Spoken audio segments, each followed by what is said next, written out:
My name is Brittany Brenner, and I am a French and Spanish teacher here in Missouri. And I have been tasked with taking over and kind of redoing my entire program from the ground up.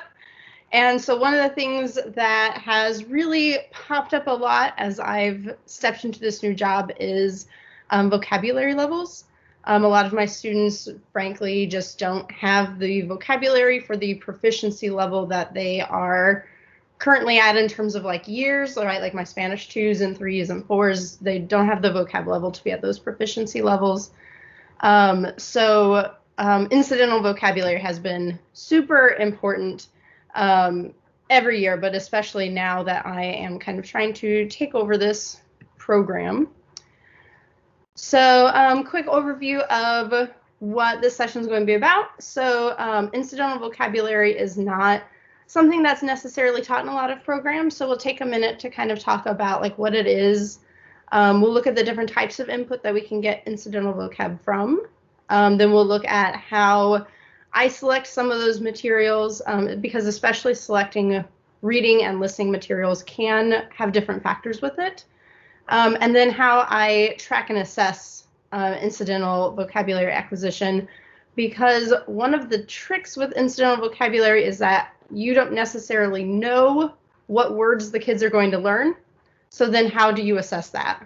Right? So what is incidental vocabulary? This is what happens when a student learns vocabulary when that's not the point of the activity. So like, for example, my Spanish 3s right now, we are on creating plot maps from fiction stories, one of our state standards. And if we're doing that while we're doing the reading, they're also learning vocabulary, even though the point of the activity is to make a plot map. And so that vocabulary would be called incidental, right? It's just kind of something that happens along the way. Most incidental vocabulary requires huge amounts of input, right? And well-structured opportunities to process that.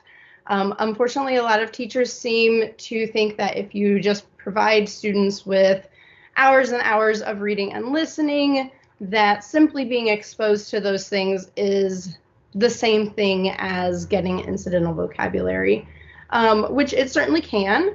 But we all know that just because we put something in front of a kid doesn't mean that they necessarily notice it and then internalize that into their own systems.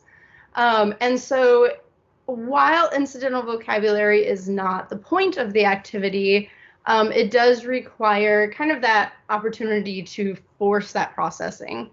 But one of the other things a lot of teachers fall into on this is recognizing that there are different kinds of vocabulary knowledge. A lot of foreign language classes, we focus so heavily on things like just knowing the active translation, right? If they come across, my kids right now are reading a book about La Paloma by Mo Willems, that whole series. They come across the word paloma a lot because that's the main character. If they know that that means pigeon, awesome. Like that's a great thing for them to know. But that's not the only way that they might know a particular word. So things like word recognition, word parts, all of those still count. Like, for example, a lot of times, probably the most common one in my class is kids going, hey, miss, I know I've seen this word before. That counts as vocabulary knowledge, like being able to recognize that that's a word they saw before, especially if they can tell me where it was, right? If they can be like, oh, I saw this in our reading like 2 weeks ago. It was in that one too.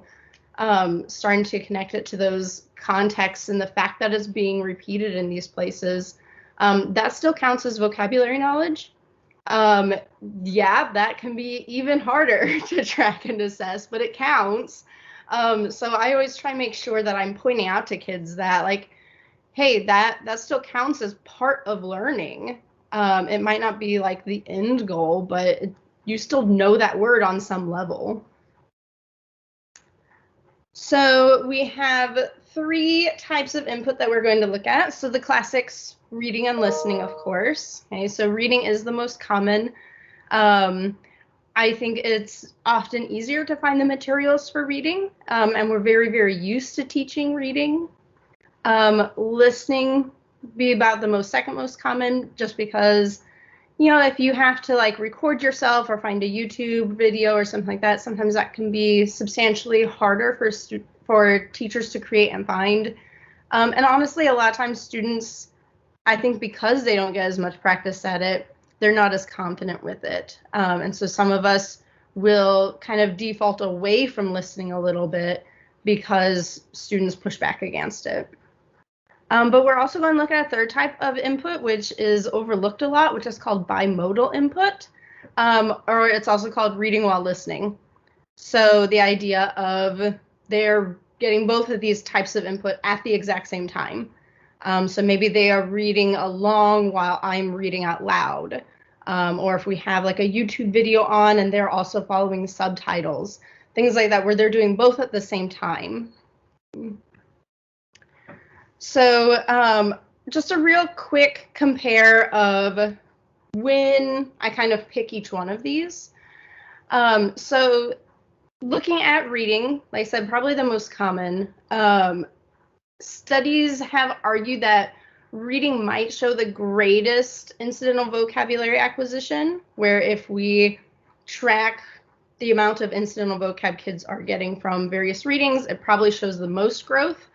But those same studies are showing that the gains might not be durable. What happens is they learn those words, and then when the researchers come back 2 weeks later, they've like gone like this, right? And quite a few of those words have only really been like learned for that portion of time, that it's not getting reinforced the same way. But with that said, it does tend to be something that's really easy and comfortable, because this is something that we already do a lot. It's something that students do in all of their classes. Like almost every class involves some form of reading, so they're really used to that as being like an academic skill that they do. And frankly, a lot of teacher PD focuses on reading because it can apply to a lot of classes. With that said, a lot of less academically motivated students often find reading to be not engaging, right? They kind of have this idea of like, you know, like that's what you do for homework and you do because it got assigned, and it's not something that you do for fun, which can, you know, then kind of bleed into that same idea of they don't necessarily want to do it. Even my more academically motivated students, like that's sometimes the attitude that I see from them. With listening, listening tends to show less initial vocabulary gain, especially at the novice level, which is what I'm focusing on. Largely because I think a lot of times when kids are listening, especially at the novice level, the words blur together, right? They have a really hard time separating out the words. And so it's hard to learn new words when you can't tell where that word starts and stops. The nice thing is that even though they tend to get lower gains from the beginning, those gains have been shown to be more durable. Personally, I think that this might be because it's harder for them to get it in the first place, right? It kind of like entrenches it a little bit more. I also did find one study that compared like novice students to intermediate students, and they were finding that listening might become more effective for incidental vocabulary acquisition as students progress up the proficiency scale, which might have something to do with that they get better at listening and separating out the words in the first place. It is true, like I said at the a little bit earlier, students tend to perceive listening as being really difficult. But if we think about it, most of what they do for fun in their first language is going to be listening based, right? So all of their like TV watching and movies and TikTok and, you know, Spotify and all that, that's all listening based. So I tend to think that if I can get kids comfortable with it, that's something that they already view as something that they do for entertainment. And so I think it can be very engaging once we get them over that initial fear bump of, oh my goodness, this is really hard, right? They're talking too fast, it's blurring together, I don't know what's going on. For bimodal input, it was really hard to find some studies on this, but I did find a couple. The nice thing is that it kind of has a little bit of the benefits of both, where it showed like middle of the range gains, right? It was a little bit closer to the reading gains, but it had the slower decay that matched listening, which I thought was really cool. Like that was kind of like the perfect middle of the road option. Also, one of the studies that I found looked at student preferences, like which one did the students like to do better, and bimodal was by far the winner. Without pulling the study up right now, I believe it was 70% of students said that bimodal was their favorite. And a couple of students wrote in that they liked that the teacher was reading it very dramatically, right? If you think about like when I read La Paloma to my students, like it's a kid book, so I like make all the voices and act it out and all that. And so that becomes very engaging for them as well. But it can be a little bit of a challenge. It's I don't know, like it's kind of a personality thing, I feel like, especially doing like the dramatic reading. I'm not necessarily like a very thespian type of person, right? That's not normally the sort of thing I do in my classroom. It required a little bit of like pep talk before I did it the first time. It kind of was stepping outside of my comfort zone too. But they did like it, and like I said, I think it's really cool that you kind of get the higher vocabulary and it lasts a little longer, and that's studying without like additional reinforcement. So when I select my materials, word frequency is something that people look at a lot. It's more important in reading than listening, but the studies that I found said that the best range of repetition was between 8 and 15 times. If you have a particular word that you desperately want them to notice, more than 15 times wasn't helpful, but 8 was kind of like the minimum where you saw the greatest chance of them learning it just randomly. From listening, it actually came down to predictability from word parts and context. They weren't really seeing much of an impact from word frequency and listening, but about how easy was it to figure out what that word meant based on things like root words, or if there was some kind of explanation of that word in the context. And so that was, something that kind of stood out to me from picking different types of materials. Okay. Lexical coverage. So how many of these words you expect your kids to know ahead of time? 95% is the often cited minimum for reading, that kids should know 95% of the words in order to best be able to pick up on that extra 5% by themselves. But listening and bimodal input were shown to be most effective at about a 98% lexical coverage. Again, probably likely due to that they have a hard time separating out the words and listening.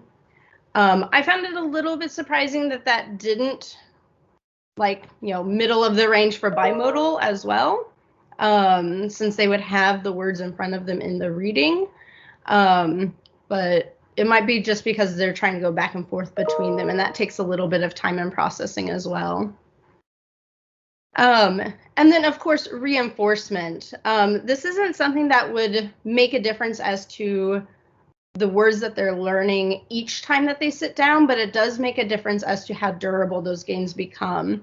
If I have multiple passages that have similar topics or that they have repeated words, I'm going to be more likely to pick those, because if that is a word that they learn from one of those readings or one of those listenings, seeing it again like the next week or 2 weeks later, it just helps reinforce that and helps make sure that whatever learning they did isn't lost, right? So earlier when I was talking about like the reading gains can drop quickly, and the listening gains drop a little bit more slowly, then getting that reinforcement will help slow down both of those, regardless of how it came across the first time. So a quick note on authentic materials. It is true that authentic materials often provide the richest source of natural vocabulary and context. That's why a lot of us love them. Depending on the student or the particular course, sometimes they can be really engaging.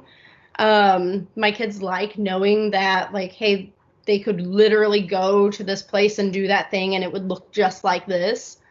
For some kids, it freaks them out, right? Because like it's a lot, like it's overwhelming. So you kind of have to know like your student and their level for that, in my personal opinion. Authentic materials are also often said to promote additional skills like how to infer vocabulary from context, and things like that, which can be true. But with that said, a lot of studies found greatest incidental vocabulary gains happening in readers or modified authentic materials. And the reason for that was because these are usually either written or edited in a specific way to focus on giving students that additional context to figure out the words and making sure that it's super, super clear to students who might not know these words. And so it's kind of presenting that environment in a way that helps support incidental vocabulary learning in a way that authentic materials might not. So I think it's important to provide kids with both. But I think sometimes with authentic materials, we get a little bit too like narrow focused on that. And this is a really excellent use for, like I've been using some of my student readers and things like that for incidental vocabulary, as I'm trying to start an extensive reading program, and that's one of my goals with it. And that has been a very, very helpful purpose for those readers, in addition.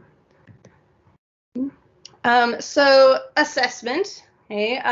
Like I said at the beginning, you don't necessarily know what words your kids are going to learn. So that makes it super hard to assess and track it. So there are lots of options. Arguably, no matter what option you pick, it should be individualized because the learning and incidental vocab learning is individualized. Every kid is going to pick up something a little bit different. What I personally do in class is I'll do some kind of like reflection that requires them to apply those words. Like I'll specifically tell kids, like, hey, I want you to try to use as many words in the reading when you respond to this reflection question as humanly possible, regardless of if it's writing or speaking. Even if it's something as simple as, did you like the reading, right? And try to remember all those words that you read and try to use as many of them as you can. And that kind of tells me like what words stuck out in their memory a little bit. But I also use what I call my language field guide, right? So if you think of like, a nature field guide, right? It's kind of that idea, but with words. So what I have my kids do, they write down words that they learn from like their reading or their listening, and they can pick any of them, whatever sticks out to them. They have to tell me every single word. They have to tell me the part of speech, including things like gender, or if it's a transitive or intransitive verb, things like that. They have to give me an image, and they have to give me the context. So they have to write down the sentence where they found it, and then we go into a particular corpus, and they have to find one other sentence example that they understand at least half the sentence, and they copy it down. That's their must-haves for each entry. And then they have to pick at least 3 might-haves, which include a whole bunch of possibilities, such as they can use the corpus to tell me collocations. They can use the corpus to tell me things like frequency. They can use, I have a really good one for Spanish that tracks like different countries. So they can tell me like, is it more common in Mexico than in Honduras, for example? They can do like variations, like if there's a adverb form of this noun or whatever it might be, does it have any root words? They have a list of things that they can choose from. They don't have to do the exact same one on every entry because not every field guide entry is going to be exactly the same. But it's just a way for them to kind of help connect this word into other places they might expect to find it, or other aspects of word knowledge that might help them later on, right? So like even if they forget what that word meant, but they remember, hey, it's from this root, and then they see another word from that root later on, they can kind of transfer that knowledge. So my suggestions for getting started, if this is something that you wanted to do in your own classroom, it's a little bit interesting because incidental vocab is something that kind of happens along the way, right? So I start here, right? Identifying the materials that you think are going to be the best fit. Try maybe highlighting like one or two at the very beginning. Be like, hey, I think that this might be a really good one for us to try to start on. Or like if you have ones that are really close, like I said before, it doesn't have to be an authentic material. So you might have something that you can modify really quickly in order to help provide context and things like that for students to do this with. And then decide on a way that you want to track it. I personally think that the absolute fastest, easiest way is just do the activity you're going to do with it anyway and tell kids exactly what I tell them. Hey, when you do this activity, try to use as many of the words as you can remember and just see which ones pop up and which ones are highlighted and are they using them appropriately. That's certainly like basically a no plan way of trying to track what they're noticing at least. And then from there, you can decide, do you want them to track it in a more formalized way, or is that enough? Especially if you notice like that those words are really maybe important or really useful or common or something like that. And then just try it, right? Like you don't have to do anything ridiculously special for it. That's one of the reasons that I feel like this is so important. But trying to track that for how effective it is, especially over time, and then getting your students to give feedback, like, is asking you to use the words from the input, is that making you notice them more, for example, and just kind of working with them to try to figure out a process that's not going to take too much time or effort from anybody's standpoint, but is going to help us highlight these words that are occurring naturally. So... oh, sorry, that's my dog. All right. I hate to cut you off. We're just going to have to end the meeting really soon. So there's some questions in the chat. And the nice thing about these meetings is that you can go back and answer them. So even after the meeting closes, you'll be able to go back in and keep interacting in chat. And if anybody watches the video, they can also keep putting in questions in the chat. And so it would be terrific, I think, if you could share with us more about how you track what the students have learned. And then I had just the question about, when you're using authentic materials, people are afraid to use authentic materials, but if there are ways of kind of marking them up to make them a little bit more accessible, you don't have to really modify the authentic material. You're kind of adding to it as opposed to like simplifying it. But yeah, what you're saying about having enough context that can infer the meaning of the vocabulary is important. Yeah, we need to go.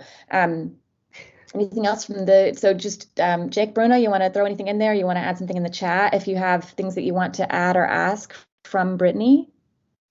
Oh, I think it's great, Brittany. This is such an important topic to narrow down from the authentic materials. And I really like that it was explicitly talked about strategies. Later on, I would like just to see the references that you read. I think it's important for us to take a look at those studies and also to learn more about this bimodal type of input. I think the key would be the purpose of why you're doing the bimodal versus the reading versus the listening. I can see the benefits of all of them, but it's really important that we all have very explicit what are our purposes besides the incident vocabulary, right? Because the incidental vocabulary is happening, but there's much more happening along with it when we are using one or another strategy. So it's nice to have like this general idea of what else do I want from this input besides incidental vocabulary acquisition. So I'd love to have that list later on. And congrats, I really like your presentation.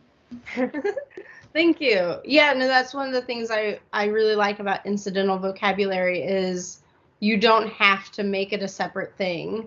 You know, you can do whatever it was that you were doing and then just be like, hey, by the way, while you were doing that, you also learned this. Congrats, woohoo.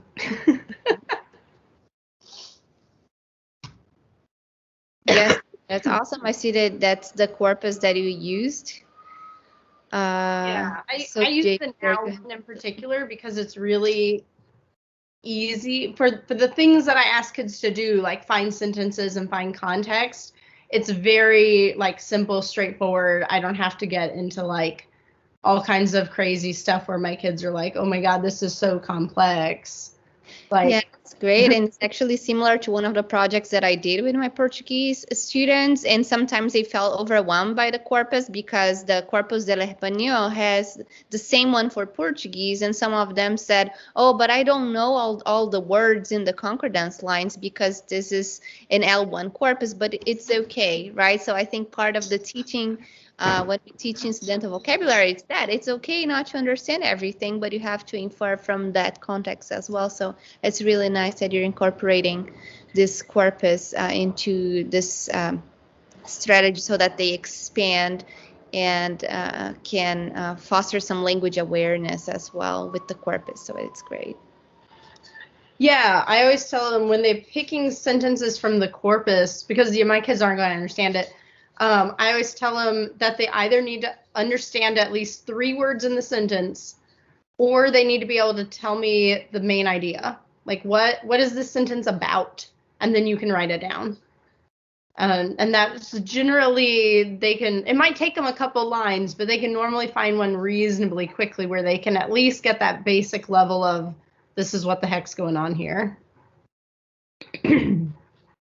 Awesome. So if Jake, you have any comments or questions, if not, we can keep talking through the chat later. Then we can move to the plenary. Yeah, I'm good. Thanks, Brittany. No problem. Thank you again, Brittany. This was great. Thanks.